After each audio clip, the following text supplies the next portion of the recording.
നമസ്കാരം, മലയാളി വാർത്തയിലേക്ക് സ്വാഗതം. 2 വയസ്സുകാരിയെ തട്ടിക്കൊണ്ടുപോയ സംഭവത്തിൽ നിർണായകമായ CCTV ദൃശ്യം പുറത്തു വന്നിരിക്കുകയാണ്. ഈ CCTV ദൃശ്യങ്ങൾ കേന്ദ്രീകരിച്ചാണ് ഇപ്പോൾ അന്വേഷണം പോലീസ് നടത്തുന്നത്. ബ്രഹ്മോസിന് സമീപത്ത് നിന്ന് കിട്ടിയ CCTV ദൃശ്യമാണ് നിർണായകമായിരിക്കുന്നത്. മുട്ടത്തറ ഈഞ്ചക്കൽ സർവീസ് റോഡിലെ ഇന്ത്യൻ ഓയിലിന്റെ ട്രിവാൻഡ്രം ഡിവിഷണൽ ഓഫീസിൽ നിന്നാണ് ദൃശ്യങ്ങൾ ശേഖരിച്ചത്. രാത്രി 12-ന് ശേഷം 2 പേർ ബൈക്കിൽ പോകുന്നത് ദൃശ്യങ്ങളിൽ കാണുന്നുണ്ട്. അവർക്കിടയിൽ കുട്ടി ഉള്ളതായാണ് ഇപ്പോൾ ഉയരുന്ന സംശയം. ദൃശ്യങ്ങൾ കിട്ടിയത് കുട്ടിയെ കാണാതായതിന് സമീപത്ത് നിന്നായിരുന്നു. അതേസമയം അന്വേഷണത്തിന്റെ ഭാഗമായി കൂടുതൽ ദൃശ്യങ്ങൾ തേടുകയാണ് പോലീസ്. ബൈക്കിൽ കുട്ടിയെ തട്ടിക്കൊണ്ടു പോകുന്നത് കണ്ടുവെന്ന് സംശയം പ്രകടിപ്പിച്ച യുവാവിനെ സ്റ്റേഷനിലെത്തിച്ചു.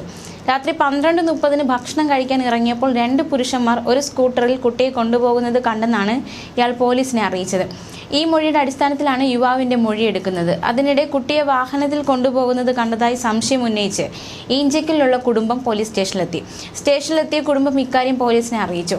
കുടുംബം നൽകിയ വിവരത്തിന്റെ അടിസ്ഥാനത്തിൽ പോലീസ് സംഘം വീട്ടിലെ CCTV ദൃശ്യങ്ങൾ പരിശോധിക്കുകയാണ്. അതേസമയം തിരുവനന്തപുരം പേട്ടയിൽ നിന്ന് കാണാതായ 2 വയസ്സുകാരിയെ കാണാതായിട്ട് 12 മണിക്കൂർ പിന്നിട്ടിരിക്കുകയാണ്. കുട്ടിക്ക് വേണ്ടിയുള്ള തിരച്ചിലാണ് പോലീസും നാട്ടുകാരും.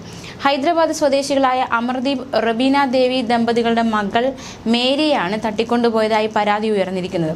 നഗരത്തിന്റെ മുക്കും മൂലയും അരിച്ചുപെറുക്കിയുള്ള അന്വേഷണത്തിലാണ് പോലീസ്. സഹോദരങ്ങൾക്കൊപ്പം ഉറങ്ങിക്കിടന്ന കുട്ടിയെ മഞ്ഞ സ്കൂട്ടറിലെത്തിയ 2 പേർ എടുത്തുകൊണ്ടുപോയി എന്നാണ് സഹോദരന്റെ ആദ്യ മൊഴി.